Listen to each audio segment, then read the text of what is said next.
All right, so we'll get started. The first, couple of minutes are just welcomes and things like that, so no one is going to miss anything. Alors, bonjour tout le monde. Hello, everyone.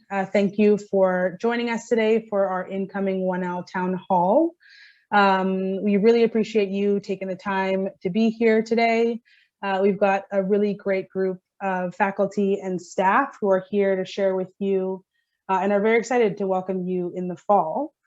And yeah, we're really glad to see all of you here and all of you joining us from so many places around the world. Before I begin, I'll introduce myself formally. My name is Brittany Williams. If you are admitted, you will have seen my name on your letter, and I am the Interim Assistant Dean Admissions and Recruitment here at the Faculty of Law at McGill. And before starting, I want to take some time to do a land acknowledgement. I want to acknowledge that this town hall, although virtual and McGill University, are taking place on the unceded traditional territory of the Kanien'kehá:ka, one of the founding nations of the Haudenosaunee Confederacy, land which has long served as a site of meeting and exchange amongst Indigenous people. I want to take the space to honor and voice thanks to these nations and peoples as the traditional stewards of places that we meet today. I also want to take time to honor the lives of the children discovered at the Kamloops Residential School in BC, the children that were previously discovered and are now being identified from the residential school in Brandon, Manitoba, and all victims and survivors of the residential school system, which is a non-negligible part of the history on Turtle Island, colonially known as Canada. As a law school graduate, I can recognize that the law and those in the justice system in Canada have been complicit in this history. And as a member of the admissions office at the faculty, I commit to ongoing work necessary to move the legal profession, this institution, and the Canadian landscape towards true and authentic reconciliation. So now I want to pass the mic over to Dean Robert Leckie to give some words of welcome. Bon après-midi, bon matin, dépendamment où vous vous trouvez. Je suis ravi que vous ayez accepté notre offre d'admission pour la nouvelle cohorte de 2021. Félicitations. Alors, vous vous joindrez à nous à un moment très propice. On sera de retour tous et toutes ensemble et on mieux maîtriser certains outils informatiques et ayant renouvelé notre engagement envers l'enseignement et l'apprentissage en personne avec tout ce qu'ils pourront nous offrir. En temps normaux, il y a une riche vie informelle qui a lieu dans les couloirs et autres lieux de nos bâtiments. Elle est l'un des éléments clés d'une formation juridique à McGill et on a vraiment hâte que cette vie informelle dans les couloirs et ailleurs reprenne sa place dans la formation juridique que nous offrons. It's a really wonderful moment to begin a legal education at the McGill Faculty of Law. The pandemic has shaken up the legal profession and the courts, dragging them into the 21st century. And you'll be with us for the first in-person iteration of our new first-year course in Indigenous Legal Traditions, which we inaugurated last year on Zoom. A few months ago, we welcomed a new senior professor of business law, and we recently welcomed our first assistant dean of inclusion for Black and Indigenous flourishing, who's with us this afternoon. The faculty is looking to the future, and you will be a part of that. And more broadly, the past year, with the global pandemic and the intensifying climate crisis, have really confirmed, I think more than ever, the value of McGill's distinctive approach to legal education. By studying the common law, civil law, and increasingly Indigenous legal traditions in an integrated way, you will be preparing yourself to solve problems that cross many kinds of boundaries and involve rules from many sources. Your education here will prepare you to navigate uncertainty. And if the last year has taught us anything, it's how much of that there can be. And to deal with complex situations where there's no single right answer. So we're really delighted to have you with us this afternoon. Do take advantage of the opportunity to ask your questions. Stay safe over the summer, and we really can't wait to welcome you here to Chancellor Hall at summer's end. Thank you so much, Dean Leckie. We really appreciate you taking the time to welcome our students. So I'm gonna jump into some housekeeping just to let everyone know kind of how things are gonna be going today. So as I mentioned in my email earlier this week with the Zoom link, we ask that you mute your microphone throughout the entire session today. You can absolutely keep your video on. It's really nice to put faces to names. Just remember that you are on video and people can see you. So if you're on video, we just ask you to stay engaged. Don't feel like you need to stay on video. If you need, if you're zoomed out, you need to take a break in that respect. Please feel free to do that. And of course, if you need to get up and go to the washroom, do that as well. And definitely turn off your camera if you're going to do that. Alors, si vous n'avez pas eu l'occasion d'envoyer vos questions à l'avance, ou si vous avez une question de suivi aujourd'hui, vous pouvez les poser en utilisant le chat de Zoom. Les questions que nous recevons dans le chat vont être, on va les répondre à la fin d'aujourd'hui. Et si on n'a pas de temps pour donner des réponses à ces questions aujourd'hui, toutes les réponses aux questions vont être dans un document FAQ qui va être sur notre site web et aussi envoyé à tous nos one-out. Et c'est possible aussi de demander une question en privé à un de nos co-hosts. Alors, c'est nos membres de l'équipe d'admission. Alors, c'est Anea Curry, Kelly Hanley et Lindsay Wills. Alors, c'est possible de les demander en privé aussi. So just a little kind of run through of the agenda for today. In a moment, I'm going to ask all of our panelists to introduce themselves and give a little bit of an introduction as to what their office or what them in their roles does. After that, we're going to go into the much anticipated answer period. And then, of course, we'll turn to the questions to answers in the chat that will be collected as we go through. Just so you know, of course, the FAQ document will be emailed out. And I wanted to plug a workshop that's going to be hosted by the Legal Information Clinic at McGill in conjunction with the admissions office for kind of like a 101 on finding an apartment in Montreal. Many of you are going to be moving here to start law school, which is super exciting. Finding an apartment can be a whole thing. So that is planned for July 15th, but you'll get an email with all of that information in it. And that information is also, that workshop is also going to be recorded. So if you can't be there, much like today, you'll be able to access it at a later date. So without further ado, I will just begin with the introduction of our panelists. And I'm going to start with our newly elected president of the Law Students Association, Asaya Siddiq. Go ahead. Thank you, Brittany. So hi, everyone. My name is Asya. It's really nice to meet you guys virtually.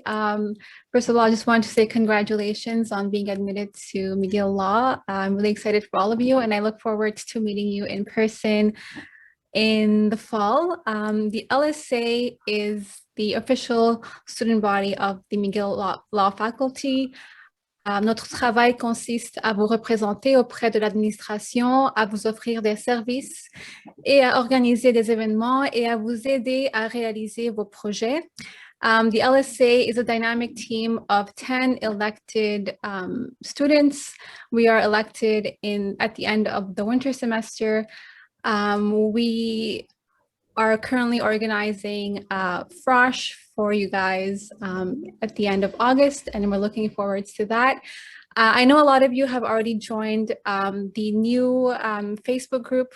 It's called Admitted 2021, and I see a lot of you have already started engaging with each other, and it looks like a lot of you have already started to make friends, and I'm really happy for that, happy for you guys. So please continue to stay engaged, always around. If you want to talk to me, you can add me on Facebook. You can join the LSA Facebook page, and feel free to get in touch with me by email or via Facebook. So thank you very much. Great. And next we will go to Professor Alana Klein, who is this year's first year facilitator.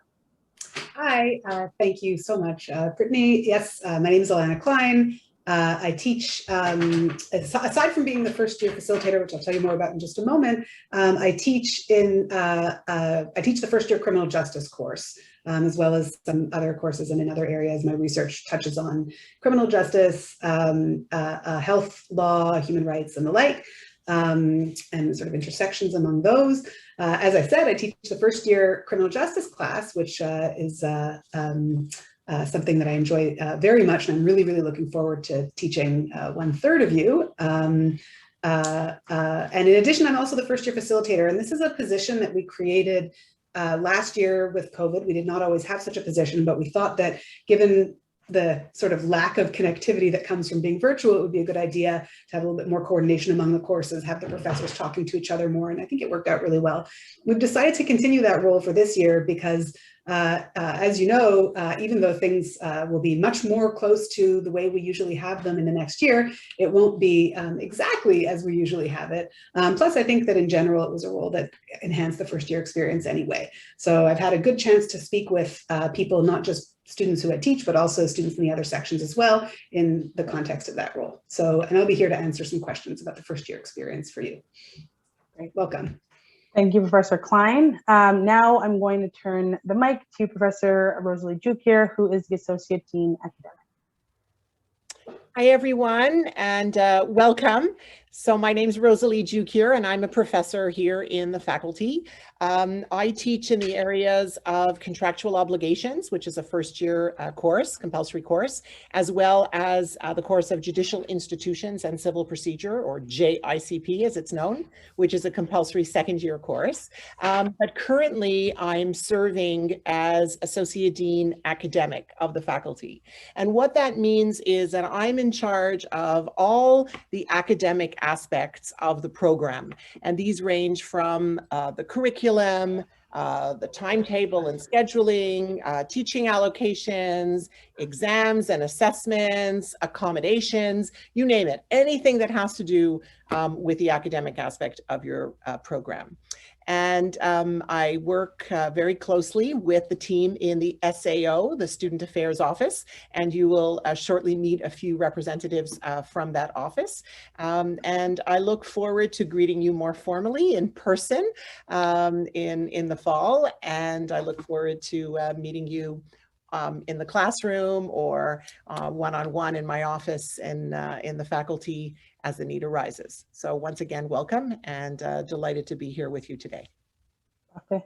Merci, Professeur Jukier. Alors maintenant, je vais céder la parole à deux membres de l'équipe du secrétariat aux études, ou SAO, Nancy Zamo, qui est la directrice du bureau, et Astrid Chakmichan, votre conseillère aux affaires étudiants pour votre première et deuxième année. Alors, Nancy, allez-y. Bonjour, c'est avec grand plaisir que je souhaite la bienvenue à cette session. Je m'appelle Nancy Zemmel et je suis la directrice des études et vie étudiante. The Student Affairs Office staff are always ready to help you, guide you through the program requirements, course registration, and answer any other queries you may have. Obviously, the best way to reach us right now is through our email, sao.law@mcgill.ca. But once we're back in person in the fall, come on by and visit us on the 4th floor of New Chancellor Day Hall. And now I'd like to pass this over to the first year student advisor, Astrid. Hi, everyone. It's a pleasure meeting you all virtually. My name is Astrid Chakmachin. You'll recognize my last name. It's probably the longest name you'll see. I'm a student affairs consultant for first and second year students. Donc conseillère aux études pour les étudiants de première et deuxième année. I'm responsible for clerkships, study away, and exchange programs. So I'm very excited and delighted to be in this position to help you all. And as Professor GK mentioned, hopefully we will meet you all in person for fall 2021. Thank you very much, Nancy and Astrid. Next, I'm going to turn to our new Assistant Dean Lee Lewis, the Assistant Dean of Inclusion, Black, and Indigenous Flourishing. Well, hello, everyone. Congratulations, first of all, on arriving here. And I'm pretty sure you're all excited to start law school. And I'm very happy to meet all of you. My name is Mrs. Kimberly Lee Louis. So I'm the Assistant Dean for Black and Indigenous Flourishing. So in a nutshell, like I support and encourage both prospective and future as well as current law students. So that includes some of you as well. And I'm here to be a listening ear. I'm also acting as a facilitator, helping to clarify also students' understanding about the school's policies, also as a resource guide for you as well if you have any issues concerning equity or inclusivity issues, as well as just helping to guide you through your journey through law school, especially the first year can be quite a transition as well. So I'm very happy to meet all of you, and I look forward to meeting you both in person as well. Thank you, Assistant Dean Lee Louis. We'll now turn to our faculty local wellness advisors, Helene and Shrabani. Go ahead. Hi, everyone. Welcome. So my name is Shrabani. I am the wellness advisor of the faculty, and I also have my colleague, Helene Luhais, who is the part-time wellness advisor. So I'm a mental health counselor by profession, and Helene, maybe you could say your profession. Yeah, I'm a social worker by profession and a mental health clinician, and welcome, everyone. Yeah, so what we do is that we make sure that everyone's well. So we are basically mental health clinicians who work within the faculty.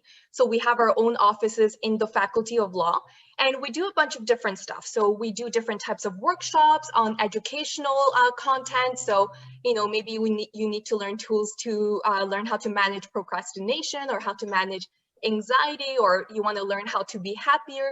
So we do different types of educational workshops, but we also do outreach work. So we're really here to promote mental health and wellness. And I think our favorite part is really the one-on-one work that we do. So you could meet with us for whatever reason, you know, whether that's you're struggling with something or you just want to talk to someone, we're here to provide you with support. And we're also here to guide you towards other resources and to give you strategies. Law school is super exciting, but it can also be a bit stressful. So we're really here to make sure that your mental health is taken care of. Great, thank you so much. Et enfin, Maître Sophie Roy-Lafleur, la directrice du service de planification de carrière, or the CDO en anglais. Merci Brittany. Donc effectivement, je suis la directrice du Centre de développement professionnel, Career Development Office, often known as the CDO in French and English. Je suis aussi une des conseillères que vous pourrez rencontrer une fois que vous allez être à la faculté pour discuter de vos options de carrière, de vos rêves, de vos ambitions et de comment les atteindre. Je suis moi aussi une diplômée de McGill en droit, donc de 2011, et je suis membre des barreaux du Québec et de l'Ontario. J'ai eu de l'expérience en pratique privée et dans le secteur public au Québec et en Ontario, donc j'ai fait un petit tour d'horizon avant de revenir à McGill.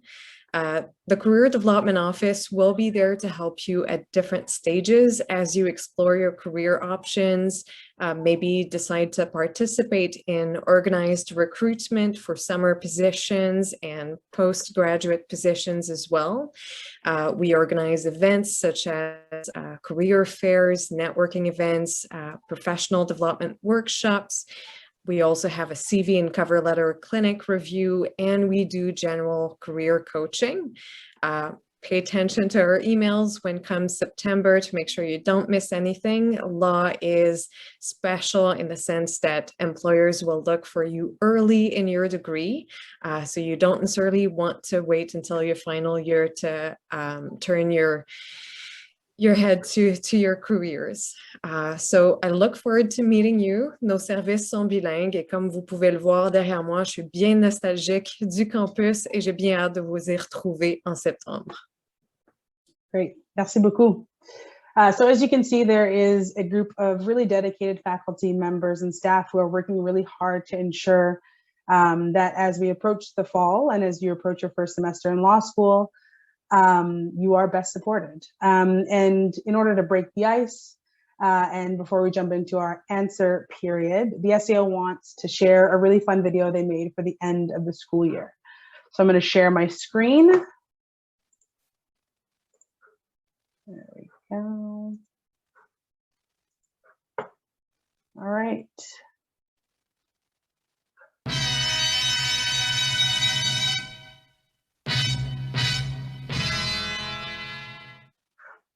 Lecky here, still reporting from online. The past year has been, well, let the SAO tell you about it in rhyme. A year has gone by since the pandemic hit, but rather than cower, McGill Law showed its grit.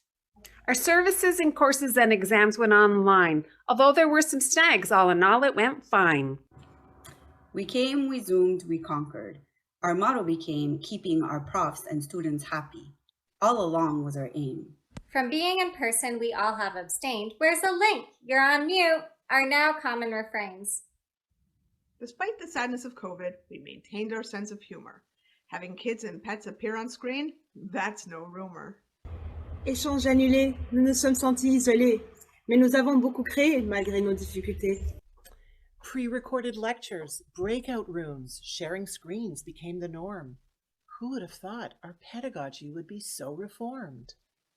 Necessity is the mother of invention, they say, so remotely we learned to teach, study, but also play.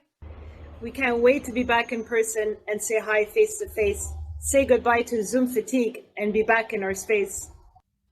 They say that this looks possible for fall 2021.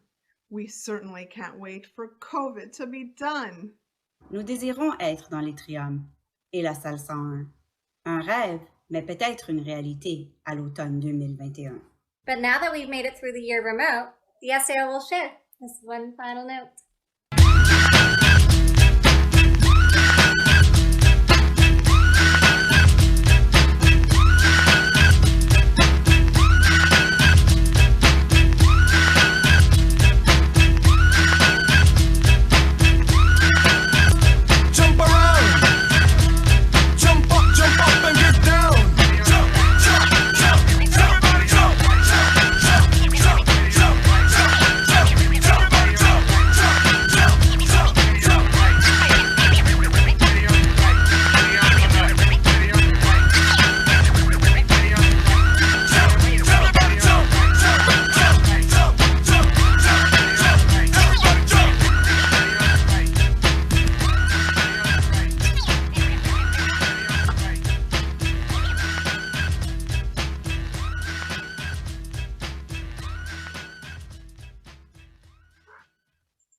All right. So yes, as you can see, law school is not all about seriousness in the classroom. It's also your faculty members and staff having a blast, making you all smile and laugh. So we are going to now jump into the thing that you all are here for, the question and answer period. Before we jump in, I think it's important to just share with you all the kind of like headings that we've placed on a lot of the questions that you all asked. So I will share my screen one more time to be able to explain this all to you. There we go. So here are the different topics that we'll be covering today, so you can just have an idea of where we're going to be going. And then if you have any follow-up questions, you might want to wait until the topic comes up to see if it's addressed before asking, or you can pop it in the chat. So we'll talk about the return to in-person teaching and things around health and safety, registration, exigence en compétence de la langue française, orientation in FROSH, preparing for first year and law school overall, planning your degree, conversations around official transcripts and required documents, financing your degree, and then we'll hear from office-specific individuals, or the Career Development Office, your local wellness advisors, and then the Assistant Dean of Black and Indigenous Flourishing. So I'm going to pass the baton over to the SAO, who I believe is starting with the questions. Would it be helpful if I ask the questions as we go through? Yeah? No, I'm good. No? Okay, fantastic. All right, go ahead. Hi, everyone. So as you can imagine, the number one question that we got over and over again was, what can 1L students expect from the fall term? The short answer is that we're trying to make the 1L experience this fall as similar as possible to what it has been pre-COVID. Now we know it won't be possible to completely replicate what happened in 2019, in the fall of 2019, but it'll be a far cry, thank God, from the fall of 2020. And we're going to speak now, I'm going to speak now about from the academic standpoint, and a little bit later we'll talk about what the fall entails in terms of orientation and integration week. But from the academic standpoint, the biggest question that all of you asked is, which classes are likely to be in person in the fall? And the answer is virtually all.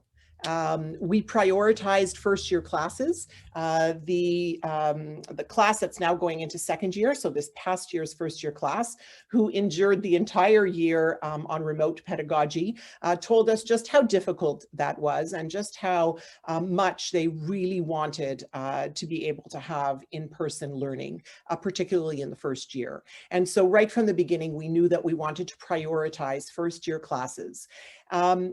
So here's the scoop. Even if there will still be 1 meter distancing in September, which we hope and we anticipate will not be in place in September, but even if it is, the first year classes have been scheduled in classrooms that can accommodate the first year students. So what this means is that with the exception of Indigenous legal traditions, in which there's 4 sections this fall, we actually have generally 3 sections of every first year course, which means each section is roughly 60 students, 60, 61, 62, something like that. At 1 meter distancing, we only have 1 classroom in the faculty that can house that many students. It's our moot court. And we have scheduled 1 section of each first year course in that room. But the trade-off is to enable us to ensure that first year courses would be in person, even if 1 meter distancing was still in place. We scheduled the other 2 out of the 3 sections of the first year courses in non-law buildings. So the reality is that you will have to travel between buildings in the fall term. This is something most university students are accustomed to doing, but it's a facet of university life our law students are actually immune from. But we will be back in our classrooms in the faculty in the winter, but for the fall, you will get some exercise. Another thing I should mention is that when we created the schedule back in March, the COVID situation was so uncertain that not only were we worried about finding classrooms large enough at 1 meter distancing to house first year students, but we were also worried about the total number of students in the building itself. And as a result, we worked with the Central University Scheduling Department, and we made a conscious decision to concentrate most first year classes in the mornings, not too early in the morning, but in the morning, so that first year students could come to the faculty, do their courses, and then have the option of leaving the building. And then we concentrated second year classes in the afternoon. Now, this is not across the board. There are some afternoon classes for first years on Monday and Friday, but Tuesday, Wednesday, Thursday, they're concentrated in the morning. And as I said, the goal was to not have a lot of people in the building between classes.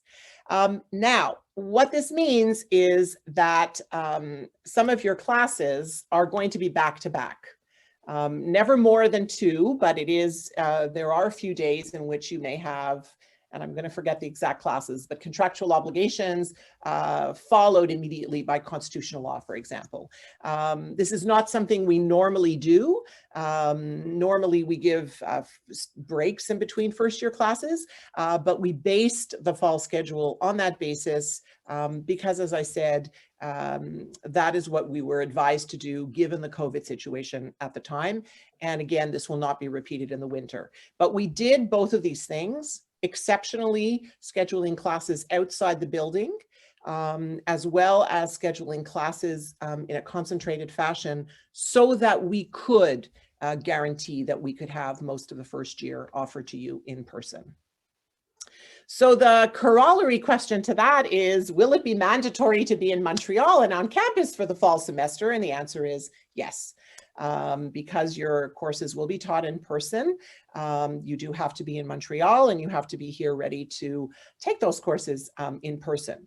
Now, it is possible that an occasional lecture in a course, particularly if there's a guest lecturer, or if the 3 sections get together for a plenary, those occasional lectures could be offered remotely, but the default position is that the class itself is in person.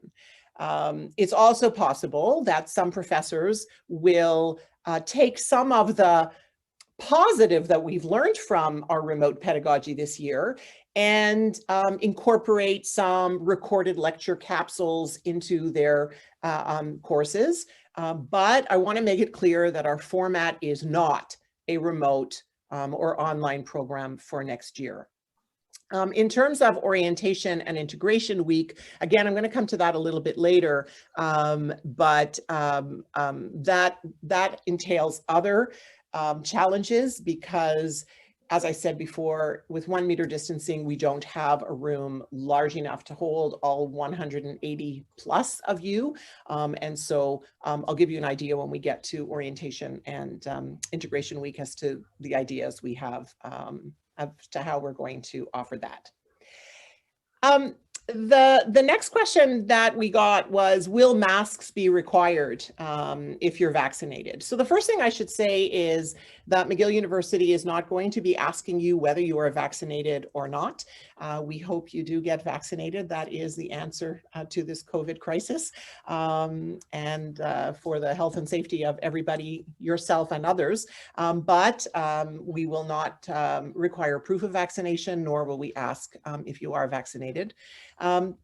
As for masks, whether you are vaccinated or not, we actually don't know at this point in time whether those will be required inside the classrooms or inside the law building. The best answer I can give you is that we are going to follow the provincial government guidelines. And at the moment, it is unclear as to whether masks will be required. Okay, so inevitably, we then, after we say we're in person, we're not online, you have to be in Montreal, you have to come prepared to get back into as normal a swing of things as before COVID.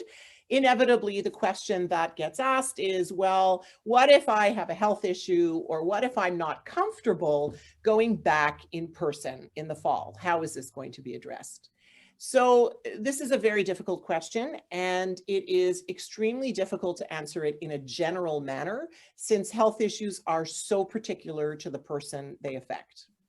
The university is still finalizing its framework around academic accommodations for the fall. In fact, I have a meeting tomorrow on this very point. But here is what we do know. We know that the university has stated that students need to be in Montreal and on campus ready to take their courses in person, while we all adhere to the health and safety guidelines that are in place. We have been working tirelessly to maximize the number of in-person courses because this is what we've been told by students that they want. And we believe that that is the way we can offer the richest possible student experience for you this fall. Second thing I've got to make clear is that we are not offering a hybrid program. In other words, we are not offering a program that some students can follow synchronously in person, while others follow it asynchronously online. So why? Well, first of all, we don't have the technology to do that. Unfortunately, we don't. Nor can we ask professors to offer their course twice in different manners. So, you know, if we combine the fact that you're expected to be on campus, we're not offering our courses in a hybrid manner, we're not an online university, and we're doing our utmost to offer the most of your education in person, that's the best answer I can give you. Now, as was the case before COVID, accommodations can be discussed on a case-by-case basis, but the university's made it very clear it's not going to be a question of comfort, right? So I think we all have a degree of anxiety about going back. I still can't go to a restaurant, although I'm now starting to be comfortable having people over in my backyard. So everybody has their own level of comfort. And I think that there is going to be a worry and anxiety, and we're going to do our best to work through that with you and assure you that we are all working together to make sure that the health and safety of everybody is a top priority. But it's not a question of comfort. It's going to be a question of a very clear, exceptional accommodation for a medically documented reason. And if you are in that very small minority of people who, and you think you fall into the category of having a serious medically documented reason, then I think you should contact us in the SAO right away. Now, having said that, students can, of course, always continue to be more vigilant than the health and safety guidelines at the time. So suppose masks are not required. You can always continue to wear masks, even if the province no longer requires them. You can always keep your distance. You can always leave the building after your classes. And I know that there's going to be levels of adherence to health and safety measures, different levels depending on the comfort level of students. But as I said, otherwise, we are expecting an in-person university program. Now, sort of a related question that's come up is, well, what happens if a student is required to isolate for 2 weeks due to COVID and must miss 2 weeks of classes? Well, this one we have good solutions for, right? I want to say that if we're talking about a 2-week quarantine because you're arriving from another country, then you really should be arriving 2 weeks before term so that you can quarantine and then be ready to start in person with the rest of the class. But if the issue is being exposed to someone with COVID in the middle of term, necessitating a 2-week quarantine, or you yourself becoming ill, then here again, we would work with the student on a case-by-case basis to make arrangements. And this would be no different than a student, for example, who needed surgery in the middle of term and couldn't be in class for 2 weeks. I mean, that happens, and we make arrangements. You know, students get ill. Students, it depends on what the timing of that during the term. It can be accommodated through extensions and of papers and deferrals of exams. We can arrange for classmates to take notes. Professors will certainly spend time over Zoom on office hours, helping those students. So that we're used to, and that we'd be very well able to handle. I have to be honest and say I really don't know if we are equipped to handle someone who just can't be in person at all. And I should also mention that the university has an office for students with disabilities, and we would work in tandem with an access advisor from that office, the OSD, as the need arises. But to answer that question pointedly, we're here in person, and we're willing to accommodate for short periods of absence due to circumstances related to illness or to quarantine. But if you do feel you are in that very rare situation where you have a medically documented reason why you can't at all be in person, as I said, please get in touch with us ASAP. I think that's it for me now. Great. Thank you so much, Professor Jukir. We're going to move now to the questions around registration. And I know that it will be primarily Nancy and Astrid who are going to be running this. So I can ask the questions if that's easiest. Does that work? Yeah, or I could even read the questions. Okay, yeah, so go ahead. All right, great. Thanks, Brittany. So yes, we did get a few questions regarding registration and also regarding required first year courses. So I'll go through the questions and hopefully I'll be able to answer all of them. So how does registration work? Will there be workshops explaining how we are able to sign up for classes and which classes we will need to take? A list of required courses for 1Ls is available online, but can these courses be taken either semester? Or should specific courses be taken in the fall and others in the spring? Are the required first year courses the only ones that could be taken in the first year? And or students can and are encouraged to take electives? Is it possible to change our schedule after it is made? So regarding registration, we will be sending an email with further information, and it will be around the week of July 5th, preceding 1L registration, which opens on Minerva July 13th at 9 a.m. Instructions on using Minerva is provided on the Miguel website under Using Minerva to Register page, which includes step-by-step instructions and video, which walks you through the course of the registration process on Minerva. Students also may view the BCL JD program requirements on our SAO website under the BCL JD program structure and requirements page. So the first year curriculum introduces students to public and private law, as well as Indigenous legal studies and foundational legal theory. I will be naming a list of first year required courses, which is around a total of 33 credits that could only be taken only in the first year.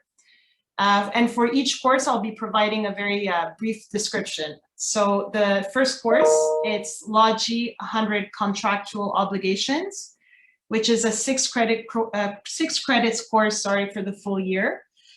This course will demonstrate basic concepts of contractual obligations in civil and common law.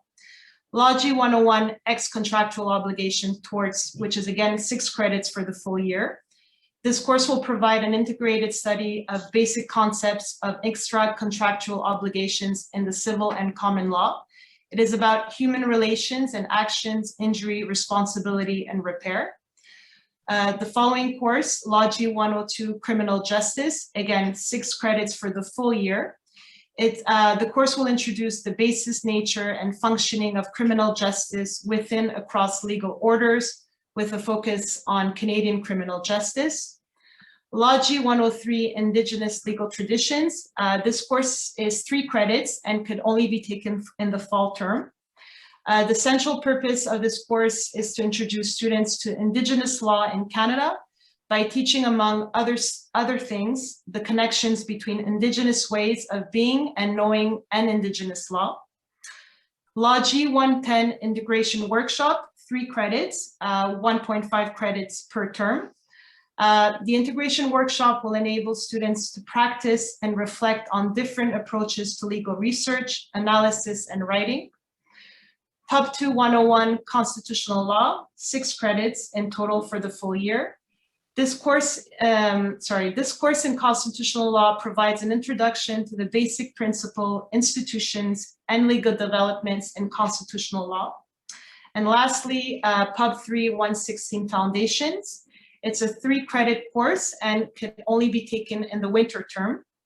This course is an overview of the spirit, history, and sources of civil and common law traditions and their Canadian manifestations. Introduction to Aboriginal legal traditions. It explores issues of legal history and institutions, relationship between private and public law, comparative methodology, legal theory, and ethics. Donc, tous les cours de première année sont obligatoires et s'étendent sur toute l'année, à l'exception du cours sur les traditions juridiques autochtones, offert uniquement pour le trimestre d'automne, et le cours fondement du droit, offert uniquement au trimestre d'hiver. Les étudiants de premières années ne sont autorisés à suivre que les cours obligatoires de première année. Students will have more choices in their second year when they could select law electives or complementary courses. For year-long courses, shown as D1 for the fall or D2 for the winter, you must register for the fall assigned section, and the corresponding winter section will be added automatically. You need to register for Logi 103 Indigenous Legal Traditions for the fall term and Pub 3 116 Foundations in the winter term. For the Logi 110 D1 D2 Integration Workshop course, please register for section 001, and later in the summer term, you will be assigned to the small group teaching section, which we will provide more additional details when we send an email to all first coming students. So I think question number 8, it's for Nancy. Yeah, so we've received quite a number of questions about registration and in particular about English and French language sections. So the question was, when will we know what group or English professor we've been assigned to for registration? So as Astrid mentioned, you will be getting a detailed email in early July that will outline the courses and sections that have been assigned to you. So all incoming students will be assigned to a specific group, which will indicate the first year courses sections that have been pre-assigned to you and that you must register for in the fall and the winter. These are the only courses you may register for. You have been assigned to a specific English section for each first year course. Typically, these are section 1 or section 2. If you wish to take the course in English, you must register for the assigned section.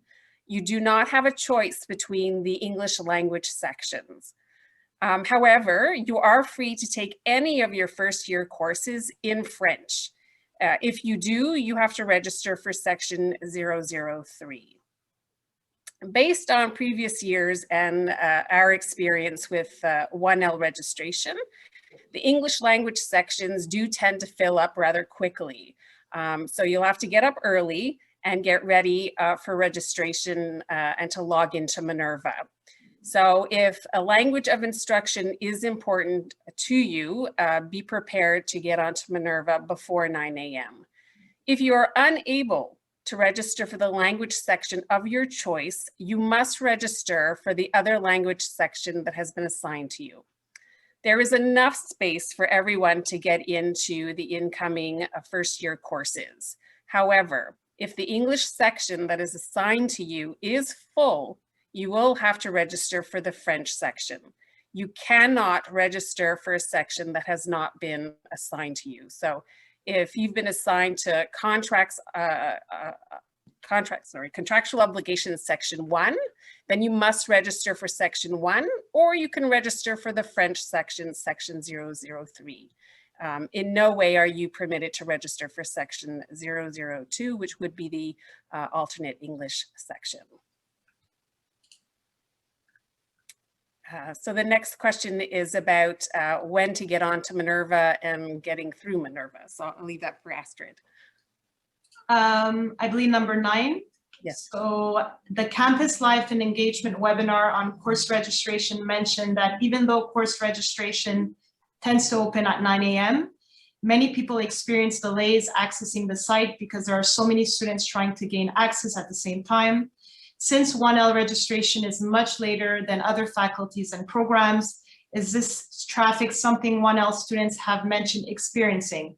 Is this something us 1L should be prepared for? And if so, are there any registration tips we should know about? So, l'inscription sur Minerva ouvrira le 13 juillet à 9 h. Comme tous les étudiants de premières années s'enregistrent en même temps, il peut y avoir un certain retard sur le système. Donc, assurez-vous de bien connecter sur Minerva avant 9 h et ayez les informations de votre inscription et vos cours CRN en main.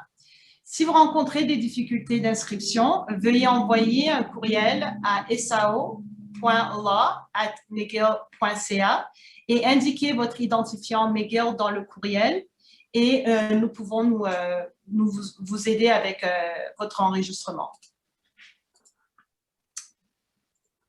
Okay, so I'm back now. Hi, everybody. And I'm going to be talking a lot about French language requirements because a number of your questions center on those. on the language, and it was a really burning question because we got it a lot. Is it possible that a 1L student will have to take a first-year required course in a language section that they have not requested to be placed into? And the answer, as you just heard, is that all first years will be assigned an English section, and you can't choose your English section. You've got to register in those. But, comme dit notre site web, en raison des contraintes d'espace, il n'est pas toujours possible d'accommoder les préférences linguistiques d'un étudiant lors de son choix de cours. Et c'est possible, c'est pas probable, mais c'est possible que nous allons vous inscrire dans un cours ou deux donnés en français. But moving on, we got a lot of questions about students who actually want to take classes in their other language. So a big question is for a 1L whose second language is French, but who does want to take a French course. And we highly recommend that you do that. I mean, that's part of the benefit of coming to the Faculty of Law at McGill, is that not only do we offer both the civil and common law degrees, but we also offer our program in a bilingual environment. So you might as well take advantage of it. But a really good question is, are there any particular courses in French that you would recommend? Which one is the best to take? Alors, c'est un choix personnel. Nous ne pouvons pas dire quel cours est le mieux de prendre dans votre deuxième langue. Mais je peux vous assurer que la langue d'enseignement n'affecte pas la langue des lectures, ni le fond de cours. Alors, vous allez trouver des lectures en anglais dans un cours offert en français et des lectures en français dans un cours offert en anglais, peu importe. En plus, nous avons une politique de bilinguisme passif à notre faculté et même à McGill, à l'université. Et cette politique permet aux étudiants d'intervenir en classe, de soumettre leurs travaux écrits, de rédiger leurs examens et de donner des présentations orales dans la langue officielle de leur choix, quelle que soit la langue dans laquelle le cours est dispensé. So, if French is your second language and you are taking one of the first year classes in French, be reassured that you can always do all of your work that you hand in or present orally in English. You can answer your exam in English, you can do your papers in English. Your professors are all perfectly bilingual, and they would be happy to help you in English. So I think that eases the worry and the pressure. Quel cours? Alors, comme j'ai dit, c'est un choix personnel.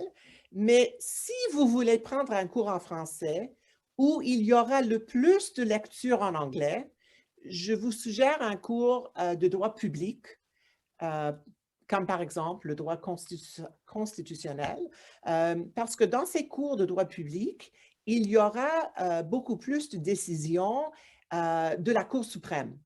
Et je ne sais pas si vous êtes au courant, mais toutes les décisions de la Cour suprême sont traduites.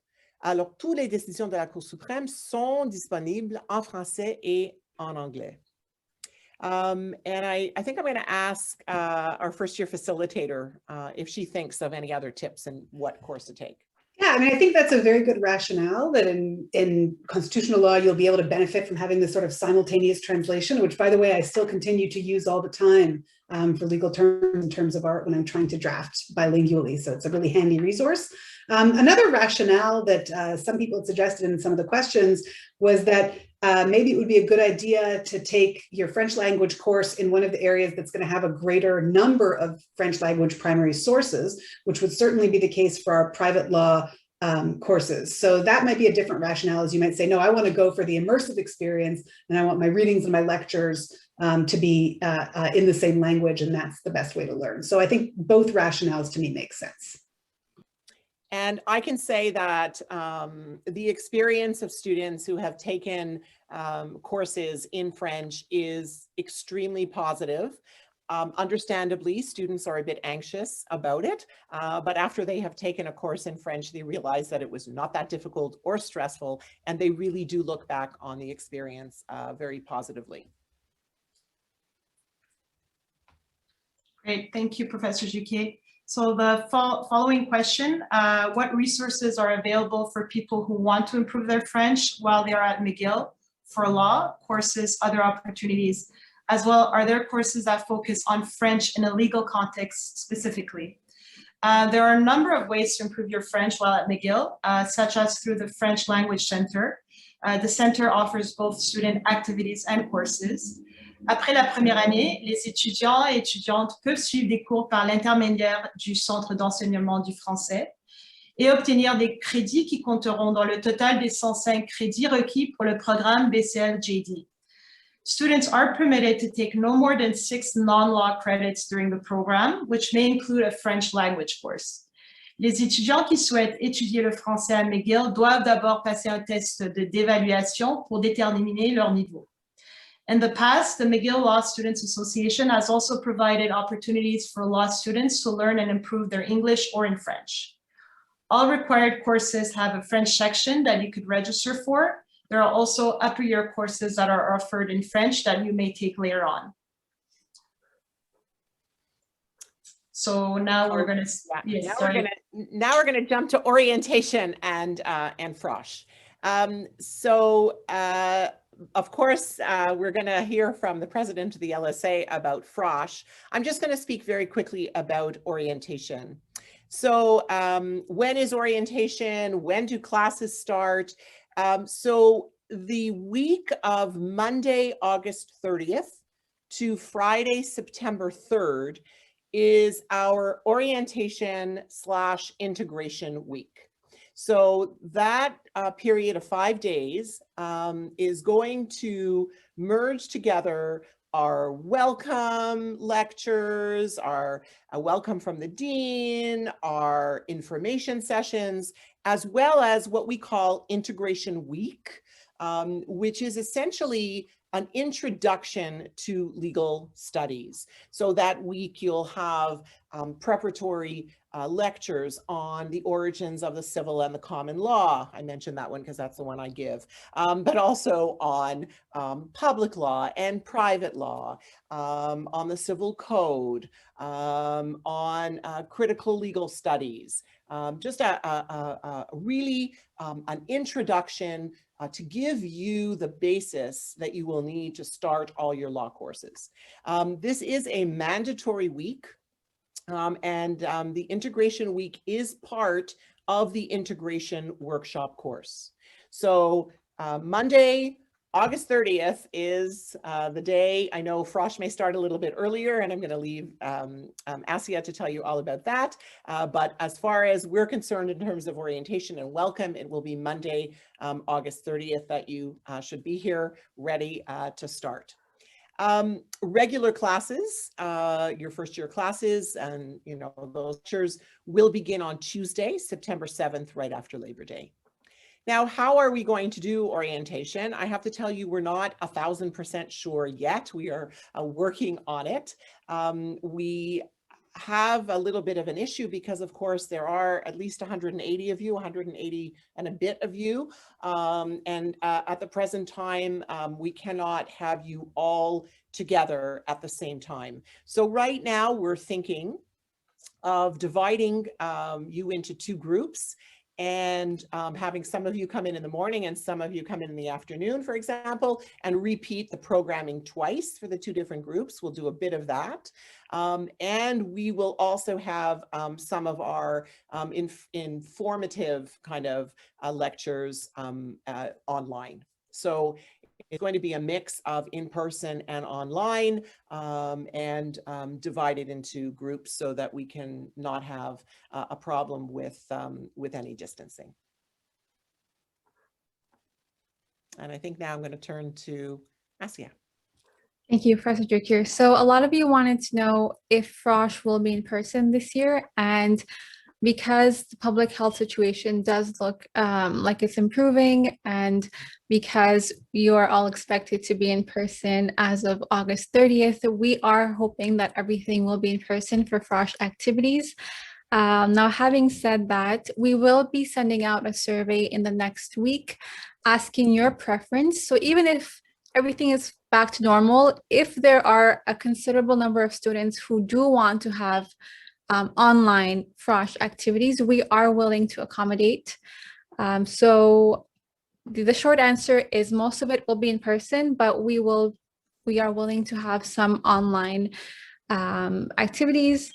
And whereas orientation is mandatory, as Professor Jukier mentioned, Frosh is not mandatory, but it is highly, highly recommended and encouraged because speaking for myself and other law students, it is usually one of the most memorable times of your law school journey. It's where you will meet all your colleagues who will become your lifelong friends. It's always a lot of fun. So I really encourage you guys to take part in our activities. We spend the whole summer planning for it. So it's really nice to see a lot of people join us. Another question was, will there be flexibility for international students who have to quarantine upon arrival?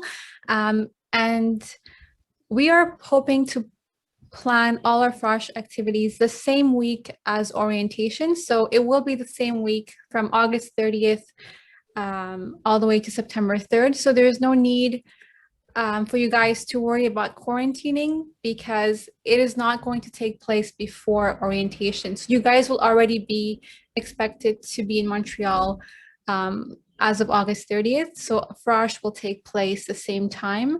So if quarantine is an issue, you would have to take care of it before August 30th.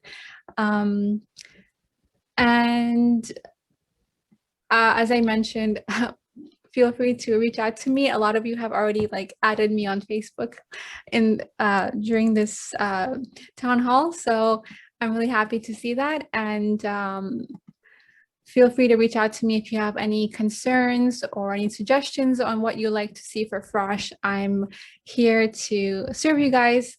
So I'm really excited to be planning Frosh and to be taking your suggestions and ideas. So thank you. All right. And there was a question around extracurricular opportunities that are available to first years.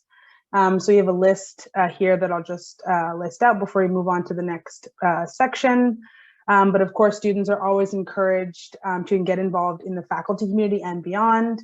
There are a number of possibilities, such as the Law Peer Tutors program that exists through the SAO, the Lex Outreach program that is going to be being run by Assistant Dean Lee Louie, the Student Ambassadors program that's offered through the Admissions Office, the Mentorship program that's offered through the CDO, and the LSA has a ton of ways to get involved, including committees, Coffee House Angels, sorry. It's also possible to check the Facebook page and the Admitted 2021 Facebook page to stay up to date on those activities. So we're going to move now to questions around preparing for first year and law school overall. So I'm going to be fielding those questions. Thank you so much, Brittany.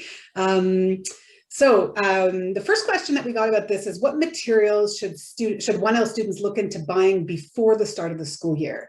And I would say that the answer to that is really nothing. Your course materials will be posted on the course website. You may be required to buy some books, but they'll be posted, once you get access to your course website, which will be shortly before the start of term. But there's really no need to get any of these materials in advance. We make sure that the bookstore has enough of everything so that students are always able to get the books that they need. I do often get emails from students before 1L asking whether they can get an early start on reading the legal texts for my course. And I have to say that this is not something that I recommend. Your professor will have their ideas about how to best introduce you to those materials.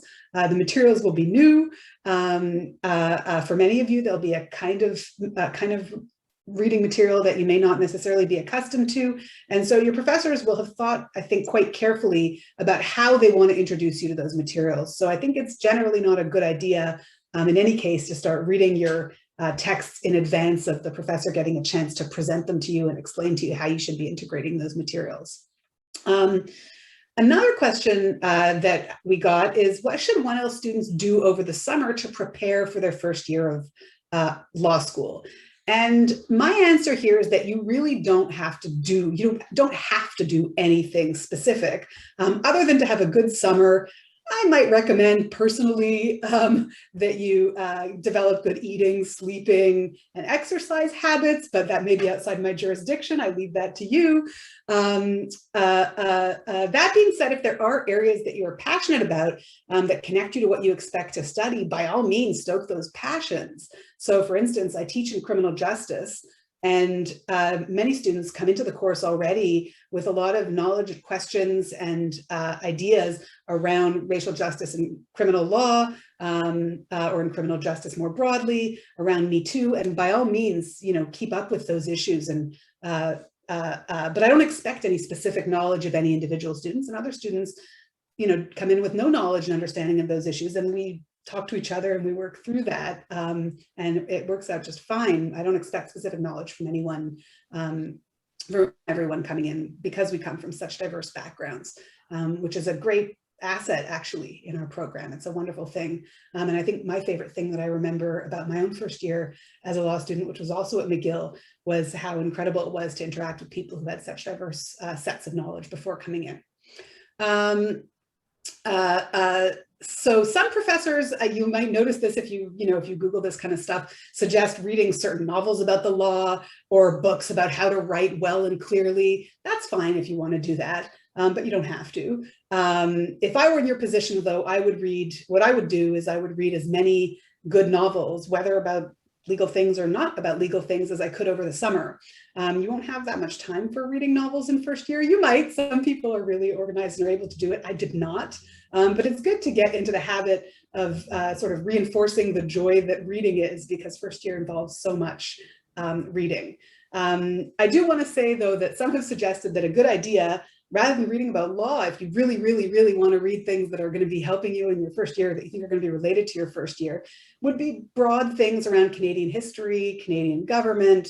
That's a suggestion that some people have made, and you can do that. But once again, none of this is expected. And so you really, don't feel any pressure or obligation to read anything specific in preparation for first year. We're all going to be assuming that you have no specific particular knowledge about any particular thing.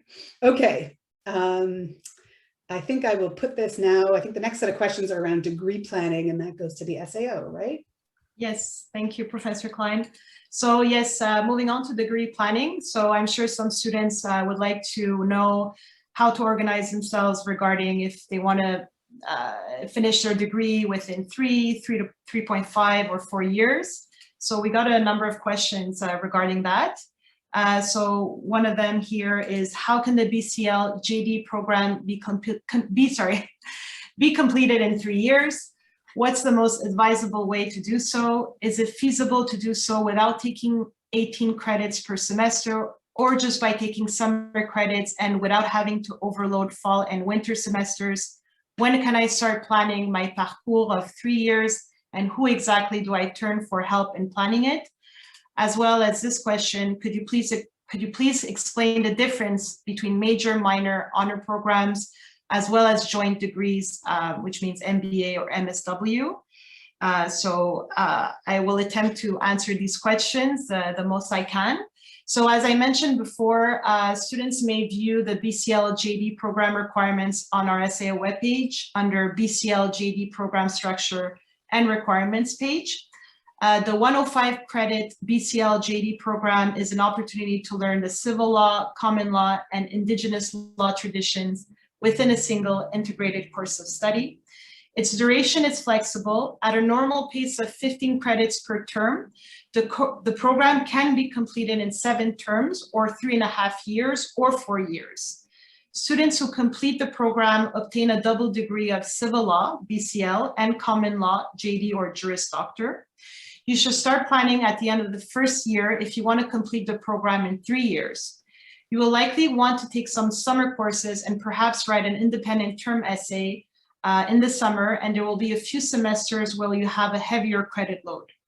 You will need to plan to ensure that not only you complete the 105 credits, but that you complete your mandatory courses, your writing requirement, and your basket courses. Students may enrich their program with one of our minor, major, or honors programs, or take one of our joint degree programs in management or social work. The joint programs have separate admission applications and may be done at the same time as admissions to the BCL JD or within your first year of law. Students could also go on exchange through our student exchange program, take non-course credits and outside credits, or put their learning and practice through our clinical legal education opportunities, such as the legal clinic, student clerkship, human rights internships, and competitive mooting. Most of these are only available after completion of all first and second year required courses, except the human rights internship, which is available to first year students in the summer of 2023. It is a bit early to go further in depth regarding these options, but the SAO provides an academic success series where we will cover at the end of the first year if you want to complete the program in 3 years. You will likely want to take some summer courses and perhaps write an independent term essay in the summer, and there will be a few semesters where you'll have a heavier credit load. You will need to plan to ensure not only you complete the 105 credits, but that you complete your mandatory courses, your writing requirement, and your basket courses. So question number 20, I believe it's...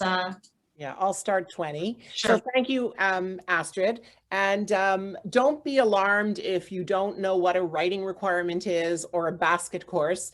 Those will become part of your daily language very soon. And again, I wouldn't worry too much about all these things. It's good to think about them in advance, but in some ways we've made your first year easy in that it is all compulsory. There's no choice, and just go with the flow. Okay, so it really just relax and don't worry too much about what you're going to be doing and later on, but it is good to plan ahead. Typically, we've gotten some questions about grades.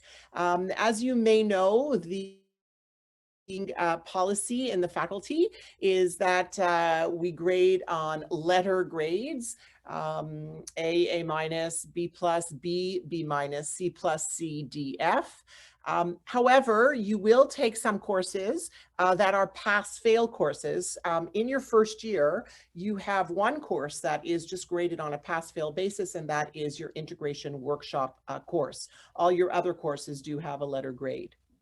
But we received some questions about the satisfactory, unsatisfactory grade, the SU option, as we call it.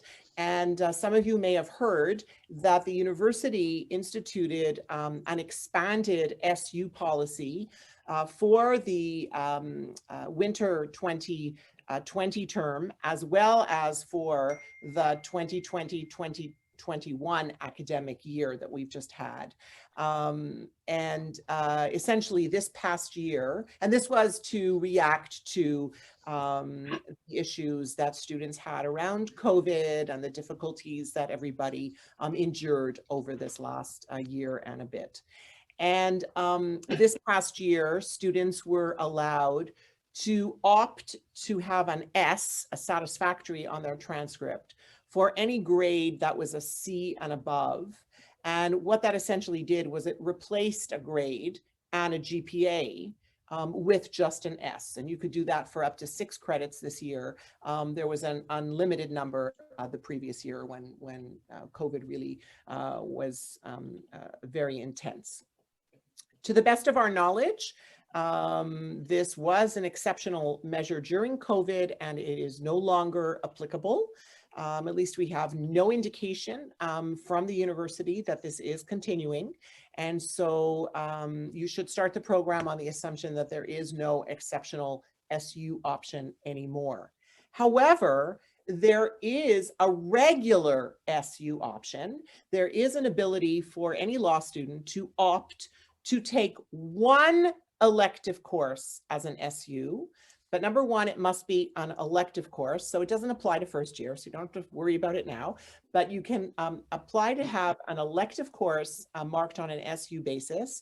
But you must make that election at the beginning of the course before you know your mark. So before the add drop period, and you are only allowed to use it once. I don't know if Nancy or Astrid, you want to add anything? Just as you said, it's not, you cannot use the option for a required course, and it really is a one-time. You have a maximum of 4 credits to choose that option. It must be done at the time of registration.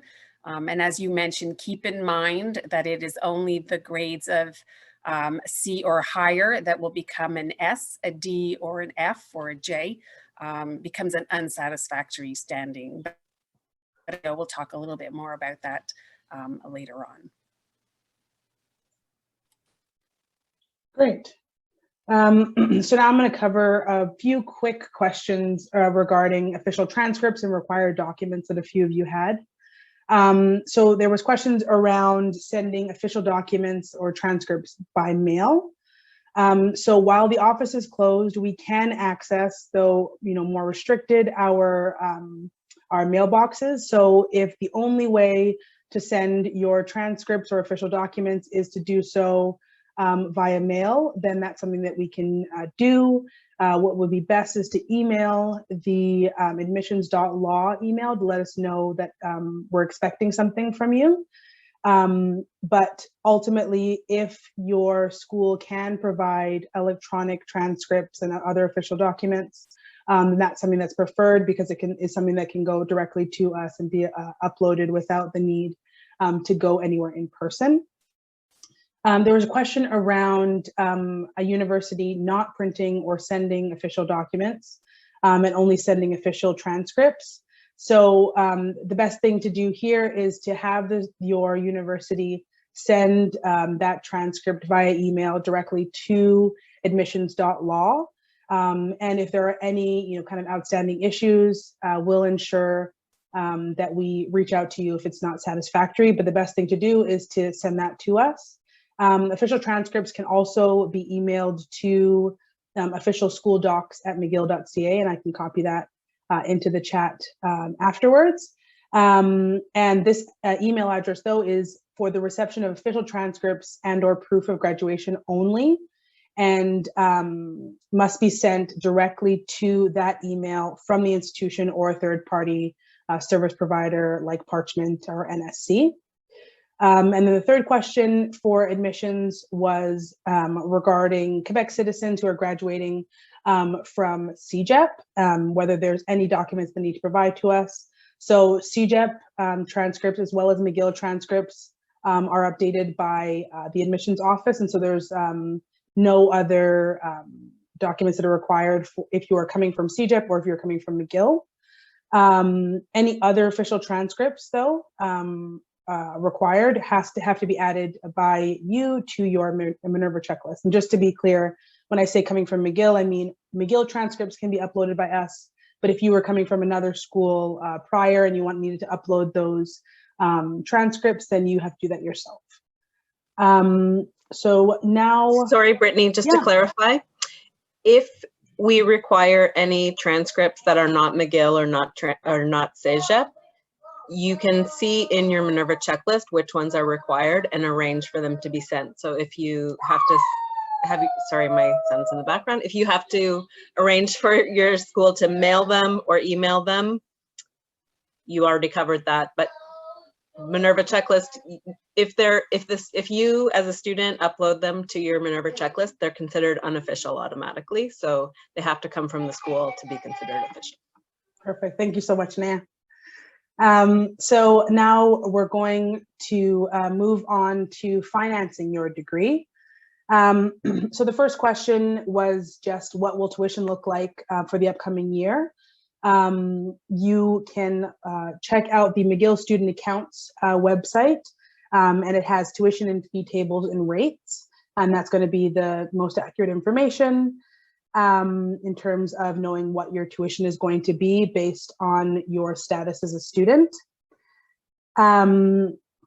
There's also a question around talking about financial aid and funding opportunities. So just as a note, but prior to my answering this question, the best people to talk to in terms of financial aid is going to be the Scholarships and Student Aid Office at McGill.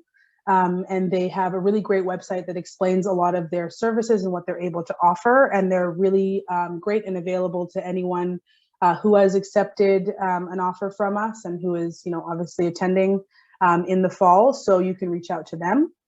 In terms of a really quick overview for funding opportunities and financial aid, options available are faculty-specific entrance scholarships, and I'll get into that a little bit on the next question. There's also merit-based entrance scholarships. These are only for first-time university students, so that's in terms of law school, it's only going to be CEGEP students. There's also needs-based aid, and that's for first-time university students or first-time undergraduate direct entrance to professional programs, including law. So that's if you have a prior degree. And then there's, of course, government aid that they can walk alongside you with and help and make sure that you're applying for the correct ones. And of course, you reach out to them for more specific questions. And then there was a question around applying for entrance scholarships that are administered and given by the Faculty of Law. So all admitted students, university mature and transfer, are automatically considered for the Faculty of Law's entrance scholarships. There's no need to apply. The one thing that you can do to help us more effectively allocate scholarships and address any systemic barriers is to answer questions in the survey that you would have received via email.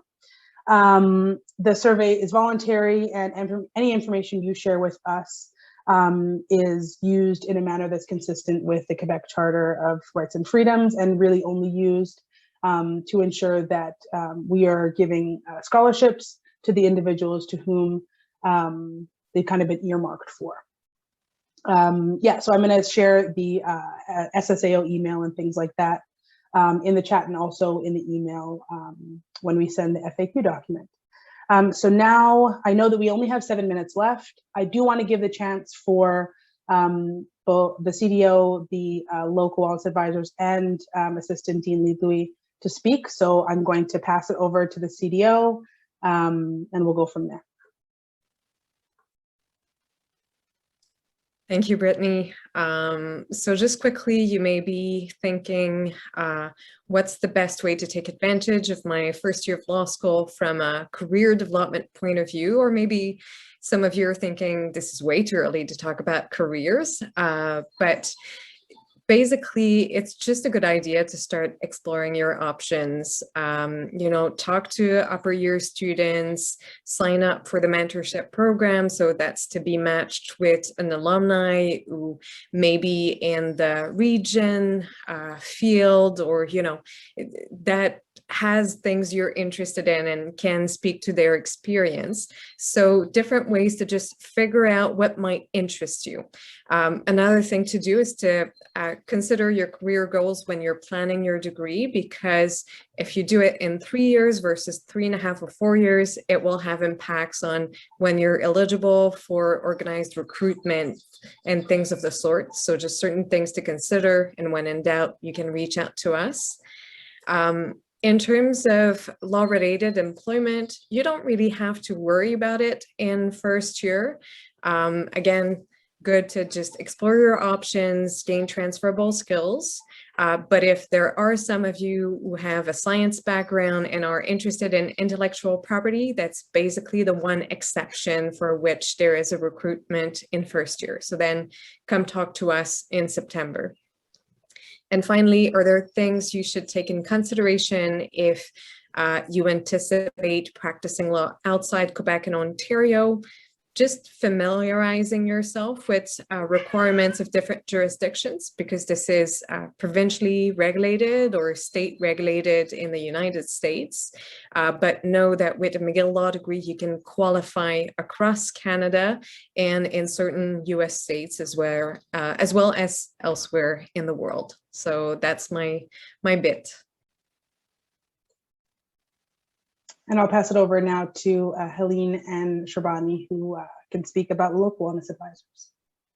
Yes, so if you're wondering what's the best way to take advantage of the local wellness advisor services, well, we offer workshops and, like Shabani mentioned earlier, activities on mental health and wellness topics throughout the year.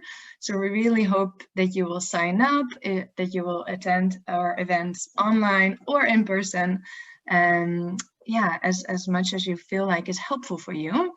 So we also offer one-on-one consultations, and you can make an appointment with us through a web link, which I will put in the chat. I think it's easiest. You can also Google local wellness advisors, student wellness hub, and you can find a link there too. Important to mention that you do not need to be in distress or have a specific concern to talk to us. You can also make an appointment if you would just like to check in or know more about resources on and off campus, or for any questions on wellness and health topics. But you can have a diagnosis, and you can, need a bit more support. We're really there for any type and level of concern. So feel free to contact us, and you can also email us if that's the best way for you to get in touch. Yeah, that's it. Shabani, I don't know if you want to take the next question. Yeah, so the next question was when students can start seeing us. So if you are admitted for fall, you can start seeing us as of August 15. And like Helene said, we are always happy to see all students, and we really don't want it to be, students who have severe mental health issues who think that only you can consult, right? It could be for anything and everything. It could even be just like, I want to come talk to someone just to know how I'm doing in life, and we're good with that. So please, we encourage you to meet with us, and it will be our pleasure to meet with you and help you out with whatever we can. Great, thank you so much. And I'm going to pass it over now to Assistant Dean Lee Louie to speak a little bit about where she can best support you as first years. All right, thank you, Assistant Dean Brittany Williams. So my mandate encompasses many things. However, I'll respond specifically to what my role is with regards to first-year law students, such as yourself.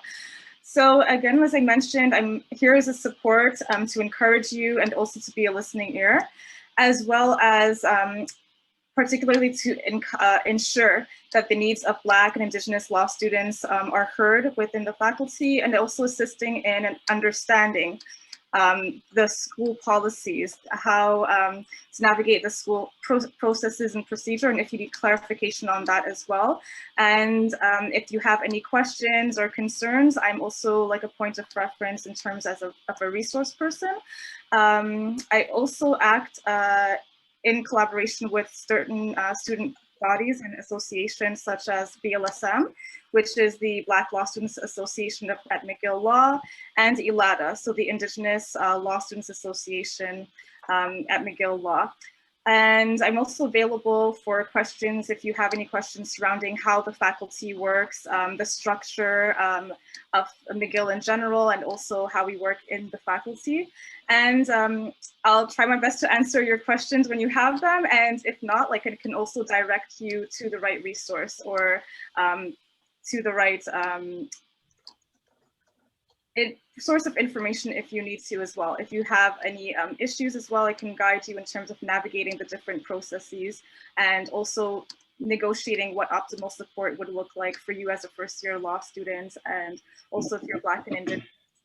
As well, I act as an intermediary between, let's say, students, the staff, faculty, and student associations, as I mentioned, and I also advise and support EDI initiatives, so equity, diversity, and inclusion initiatives, and any initiatives related to Black and Indigenous issues, both internally within the faculty and also externally. So for instance, doing community outreach within Black and Indigenous communities within Montreal and the surrounding Montreal area. So that's it in a nutshell. And also I'm available by appointment. So you can just feel free to shoot me an email. I'm available, I'm here for you, and you can reach out to me anytime. Thank you. Thanks, Kim. I know we're out of time. There are really just two very quick questions in the chat that if you'll bear with me, I will answer very, very quickly. The first question in the chat is, to complete the BCL-JD program, do we need to take Law Focus Week workshops and or graduate courses? The answer is no. Focus Week courses, which only start in second year, are completely elective. They're 1 credit, pass-fail courses that you can take. We offer them every semester, but they are not compulsory at all. You can go through your whole law school experience without taking one. Same for graduate courses. Next question, must we finish our 2L and complementary course requirements before taking electives? The answer is no. You must take your second year compulsory courses in second year, but it may be that you register for one of them in the winter term, like JICP is offered in the winter term as well as the fall term. And if you're taking it in the winter term, that's fine. And you can add an elective course in the fall term. And there's no order to when you have to take your complementary or basket courses, although we strongly urge you not to leave it to your last semester. Another question is, could you please clarify why we need to register quickly if we're already pre-assigned into the sections? And the reason for that is that we do assign you into one of 2 English sections, but remember there's about 180 of you, so 90 of you go into group 1 and 90 of you go into section 2. We can't have 90 people in the class. Our classes are capped at about 60 to 65. And we assume, due to past practice, that about 1/3 of you are going to opt to take the French section, and therefore we're going to have 3 sections, 2 English, 1 French, of roughly the same size. So that's the answer to that. I don't know if anybody else wants to add anything, but I think that's the answers to the questions in the chat. Thank you so much, Professor Drucker. I think we had the chance to answer all of the questions. And yeah, we can, the link to Indigenous Student Aid can definitely be shared as well. So before we sign off, I just want to say thank you to all of our faculty and staff who are able to be here today and spent a fair amount of time going through your questions. We know that, you know, especially coming to school now is definitely different. And a unique time. So we appreciate you being patient with us. And we hope that, you know, the hour and a half that we had today is able to clarify things for you. As a reminder, you'll get a document with, you know, fully fleshed out answers in the FAQ, like in an FAQ format in the coming weeks, as well as the recording to this. If you want to go back and perhaps watch the SAO video, or to look at specific answers that were received. And again, on July 15th, we're going to be having the workshop on finding an apartment in Montreal, and you'll get information via email on that as well. And it's also possible, if you have any other residual questions, you can always email us at admissions, but of course, the SAO we'll be glad to help as well. And you can email them at sao.law, and admissions is admissions.law as well. Yeah, so I think that is about it. Thank you so much again for being here and sitting with us. And we're really looking forward to welcoming you in the fall. So have a great rest of your week and be well. Bye-bye.